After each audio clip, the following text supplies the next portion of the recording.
나부터 혁명하라. 정치의 주체로 살아가기 위한 성찰과 실천. 혼란 속에서 드러난 시민의 힘과 희망의 가능성. 정치는 더 이상 정치인들만의 전유물이 아니다. 격변하는 시기, 혼란과 위기의 정치는 오히려 숨겨져 있던 시민의 힘을 드러낸다. 2024년 12월 14일 내란 수계에 대한 국회의 탄핵소추가 가결된 이후 111일 만인 2025년 4월 4일 마침내 대통령 윤석열이 파면되었다.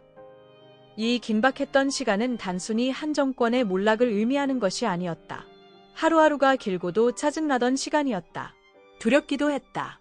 그리고 그간 쌓아올린 공든 탑이 한꺼번에 무너지는 처참한 기분도 들었다. 이와 같은 심정은 많은 시민들의 내면에 공명했으며 나처럼 느낀 시민들이 동네마다 도심지마다 몰려가기 시작했다.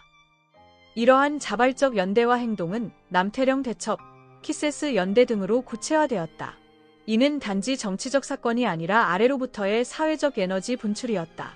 2025년 4월 4일은 1945년 8월 15일 이후 가장 기쁜 날 같았다.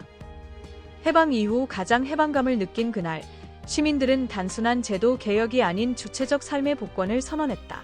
여기에서 정치는 다시 정의될 수밖에 없다.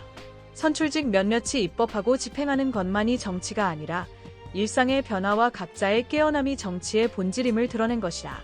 왜곡된 권력과 자본, 그리고 구조적 성찰의 결여. 정치적 혼란은 단지 일시적 불안정성으로 끝나지 않는다.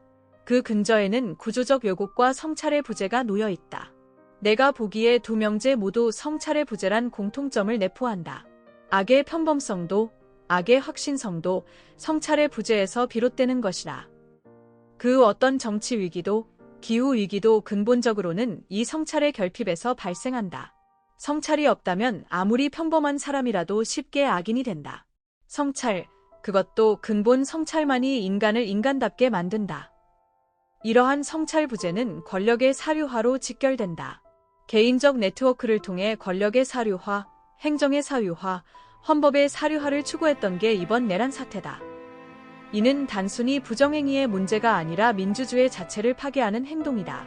더 심각한 것은 이러한 권력 남용의 중심에 정치적 수사를 동원해 상대를 비난하던 이들이 있었다는 점이다.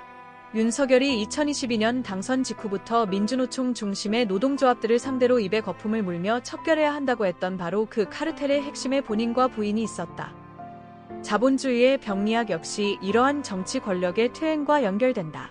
살아 움직이는 인격체가 단지 생산요소에 불과한 노동력으로 축소되어 자본의 지배력 아래 종속되며 자연 생태계 역시 단순한 원료나 재료, 에너지로 축소되고 갈수록 고갈 오염 위기 속에 빠지는 것이 지금의 자본주의 사회다. 이러한 현실에서조차 자본과 권력은 반성하기는커녕 신성장 동력 내지 경쟁력 담론을 외치며 마치 알코올 중독자처럼 성장 중독자가 되어 중독적으로 행위한다. 성장을 외치는 사회는 인간의 삶과 환경을 착취하는 구조를 반복한다. 그 안에서 사람은 점점 더 소요되고 생태계는 회복 불가능한 지경으로 치닫는다. 정치가 이러한 체제를 방조하거나 심지어 정당화할 때 시민의 각성과 행동만이 유일한 출구가 된다. 강자 동일시 심리와 서열화된 일상에 대한 거부. 현대 사회의 많은 병리 현상은 강자 동일시 심리에서 비롯된다. 자국만 최고라 믿고 타국을 배척하는 것, 쇼비니즘도 문제지만 강대국의 빌부터 아부하면서 떡고물만 노리는 것, 강자 동일시도 할 일이 아니다. 이 동일시는 정치뿐 아니라 일상에도 침투해 있다. 출세와 성공을 좇는 경쟁 문화는 자신을 권력에 동일시함으로써 강자의 흉내를 내는데 급급하게 만든다. 그 끝은 불행히도 내버려짐, 더 이상 이용 가치 없을 때, 이거나 전쟁에 동원되기, 아직 이용 가치가 있을 때, 일 뿐이다. 정신을 바짝 차려야 우리가 제대로 산다. 국익이나 삼각동맹 개념이 세상을 살리는 게 아니라 생명, 평화의 철학이 세상을 살린다. 동일시의 덫은 결국 인간을 비인간화하고 공동체의 윤리를 해친다. 그리고 이 덫은 성별, 연령, 계급의 경계를 넘나들며 모든 이들에게 영향을 미친다. 그런데 우리는 여성을 당연히 출산기계처럼 생각하고 아이를 당연히 낳아야 한다면서도 정작 여성과 남성, 아이들과 어른들, 즉 사람이 자본주의 사회를 먹여 살리고 있다는 생각은 하지 않는다. 이는 인간의 존엄성을 가장 기본적인 차원에서 훼손하는 구조다. 이러한 병리에서 벗어나려면 각 개인은 성찰을 지속해야 한다. 강자 동일시 심리의 덫에 빠지지 않기 위해 개인적, 집단적 성찰을 지속해야 한다. 겸허한 연대가 그 대안이다. 그러나 연대조차 때로는 인정 욕망에 기반할 수 있다. 내가 그동안 얼마나 고생했는데, 또는 아무도 나의 공적을 알아주지 않네. 식의 마음이 바로 그런 심리다. 이러한 보상 심리는 결국 공정과 상식이라는 자본주의적 언어로 기결되며 실질적 전환을 가로막는다. 정치의 재정에, 관계, 생명, 공동체로의 귀환. 정치를 다시 정의할 때가 되었다. 그것은 제도 개혁이 아니라 인간의 삶을 재구성하는 일이다. 마을마다 자본주의를 체계적으로 공부함과 동시에 자본의 대안을 모색한다. 이에 여성주의와 생태주의를 결합한 에코페미니즘은 큰 도움이 된다. 이는 단순히 정치 이념의 선택이 아니라 실천과 생활 양식의 전환이다. 지역과 마을 단위에서 자본주의를 공부하고 토론하는 모임은 실천의 중요한 기반이 된다. 고병권의 자본 강의나 고 김종철 선생의 녹색 평론을 꾸준히 읽고 토론하는 인문학 모임이 전국 곳곳에서 만들어지면 좋겠다.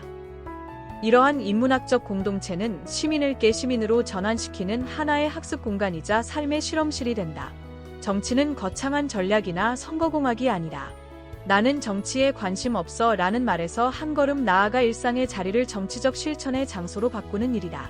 가정에서의 역할 분담, 직장에서의 말투, 소비에서의 윤리적 선택, 이 모든 것이 정치다. 관계를 맺는 방식, 타인을 대하는 자세, 자연과 연결되는 감수성 속에서 민주주의는 꽃을 피운다. 정치혁명이란 혁명적 사건이 아니라 일상의 연속적 실천이다. 그 실천은 나부터 시작될 수밖에 없다. 공동체에 대한 책임을 인식하고 성찰을 지속하며 겸허한 연대의 방식을 삶의 중심에 놓는 것. 그것이야말로 오늘날 필요한 가장 절박하고도 구체적인 정치적 혁명이다. 핵심 메시지. 정치는 곧 삶이다. 삶을 바꾸려면 먼저 나부터 성찰하고 연대해야 한다. 일상의 민주화는 가장 강력한 정치 혁명이다. 자본과 권력에 길들지 않은 사람들의 실천이 세상을 바꾼다. 추천. 변화를 외치는 이들에게 구호가 아닌 실천의 길을 보여주는 책.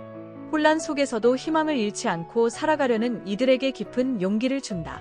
읽고 나면 말하고 싶어지고, 말하고 나면 행동하고 싶어지는 힘이 있다.